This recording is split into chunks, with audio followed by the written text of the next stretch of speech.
আমরা আজকে এই মুহূর্তে যে জায়গাটিতে দাঁড়িয়ে আছি, এই নরসিংদীর জেলখানার গেট।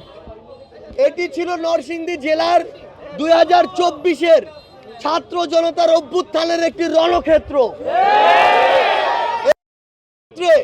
খুনি শেখ হাসিনার নির্দেশে এই নরসিংদীর ছাত্রলীগ, যুবলীগ, আওয়ামী লীগের ক্যাডাররা, এই নরসিংদীর পুলিশ নামক কিছু সন্ত্রাসীরা আমাদের ছাত্র জনতার উপরে গুলি চালিয়েছিল।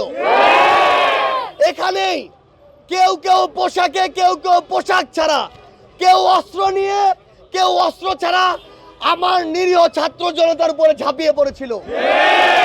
আমার সাথে আজকে এখানে রয়েছেন নরসিংদীর আমাদের বীর শহীদ তাহমিদ ভাইয়ের বাবা। এমন অসংখ্য আহত এখানে রয়েছেন, অনেক শহীদ পরিবারের সদস্য এখানে রয়েছেন। তাদেরকে সাক্ষী রেখে এই রণক্ষেত্রের মঞ্চ থেকে আপনাদেরকে বৈষম্য বিরোধী ছাত্র আন্দোলন এবং জাতীয় নাগরিক কমিটির পক্ষ থেকে একটি কথাই বলতে চাই, এই 24-এর অভ্যুত্থানে যে শব্দ নিয়ে এত মানুষ রক্ত দিল, জীবন দিল, যেই আশা আকাঙ্ক্ষাকে সামনে রেখে যেই নতুন বাংলাদেশের প্রত্যাশায় এত প্রাণহানি ঘটল, সেগুলো একটি লিখিত ঘোষণাপত্রে অবশ্যই ডকুমেন্টেশন করতে হবে। আমরা নরসিংদীর পথে প্রান্তরে প্রত্যেক শ্রেণী পেশার মানুষের সাথে, রিক্সাওয়ালা, অটোওয়ালা, সিএনজিওয়ালা, রাস্তার ফুটপাতে যারা দোকানদারি করে, যারা বাস চালায় কিংবা কর্মজীবী, আমরা প্রত্যেকের সাথে কথা বলেছি। আমরা এখানকার স্কুল কলেজের স্টুডেন্টদের সাথে কথা বলেছি। তাদেরকে আমরা আমাদের দাবিগুলো জানিয়েছি। তারা একাত্মতা ঘোষণা করেছে এবং বলেছে এই প্রত্যেকটি দাবি যৌক্তিক। আমরা আমাদের জায়গা থেকে শুধু একটি কথাই বলতে চাই, অন্তর্বর্তীকালীন সরকারকে ধন্যবাদ যে তারা এই দায়িত্ব নিয়েছেন, কিন্তু অন্তর্বর্তীকালীন সরকারকে নির্দিষ্ট সময়ের মধ্যে এই যে ঘোষণাপত্র, সেটি পুরো দেশের সামনে ঘোষণা করতে হবে। আমরা সকল রাজনৈতিক দল যারা এই ফ্যাসিস্ট বিরোধী আন্দোলনে ঐক্যবদ্ধভাবে লড়াই করেছে, তাদেরকে বলতে চাই, এই সংগ্রাম ছিল আমাদের সবার। এই সংগ্রামে আমরা কাঁধে কাঁধ মিলিয়ে লড়াই করেছি। তাই আমাদের সংগ্রামের এই ইতিহাসের একটি অংশ হয়ে লিখিতভাবে সংবিধানে ডকুমেন্টেশন থাকা উচিত।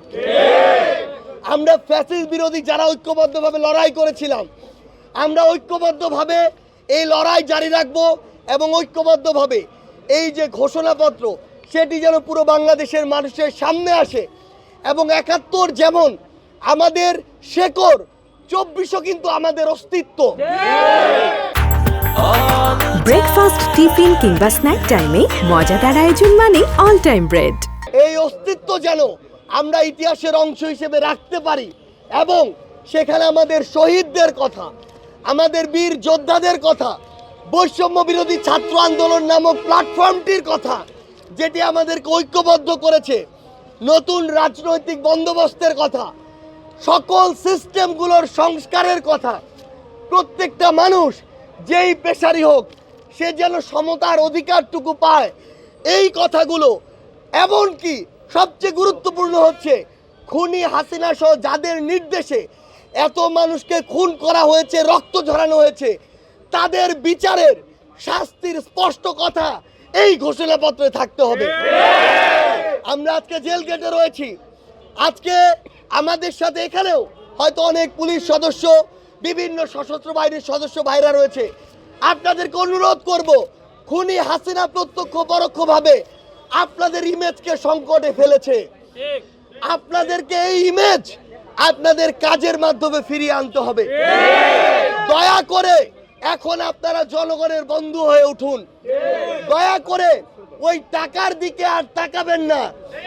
খুনি শেখ হাসিনা আপনাদেরকে ওই টাকার রাজ্যে নিয়ে গিয়ে আপনাদের মান সম্মান ধুলোয় মিশিয়ে দিয়েছে। দয়া করে মাথা উঁচু করে, শির দ্বারা উঁচু করে আগামীর বাংলাদেশে বেঁচে থাকুন, আপনার পোশাকের মর্যাদা রক্ষা করুন। পরিশেষে আমরা শুধু একটি কথাই বলতে চাই, এই নরসিংদীর ছাত্র জনতা যারা এই রণক্ষেত্রে ঐক্যবদ্ধভাবে লড়াই করেছে, তারা যদি ঐক্যবদ্ধ থাকে, আগামীর বাংলাদেশে, নতুন বাংলাদেশের যে আন্দোলন, যে সূচনা শুরু হবে, সেই সূচনা নরসিংদীর আমার সামনে থাকা এই বীর যোদ্ধাদের নিয়ে শুরু হবে।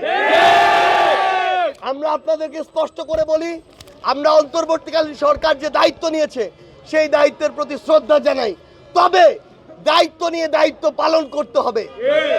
এটা আমার অভ্যুত্থানের সাথে জড়িত, এটা আমার রক্তের সাথে জড়িত, আমার জীবনের সাথে জড়িত।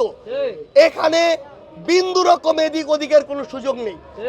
আমরা আশা করছি অতি দ্রুত এই অভ্যুত্থানের সকল স্টেক হোল্ডারের সাথে কথা বলে আমাদের এই অন্তর্বর্তীকালীন সরকার এই ঘোষণাপত্র পুরো দেশের মানুষের সামনে নিয়ে আসবেন।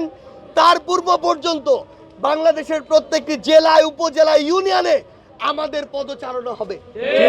আমরা আপনাদেরকে অসংখ্য ধন্যবাদ জানাই এবং আমরা জানাই যে এই রক্ত দিয়ে এই নরসিংদী কলুষিত যে অবস্থা ছিল সেটা থেকে মুক্তি পেয়েছে, সেই রক্ত যেন বৃথা না যায়। আমরা ঐক্যবদ্ধভাবে এই স্পিরিটকে ধারণ করে একসাথে আগামীর বাংলাদেশ গড়ব। ধন্যবাদ সবাইকে।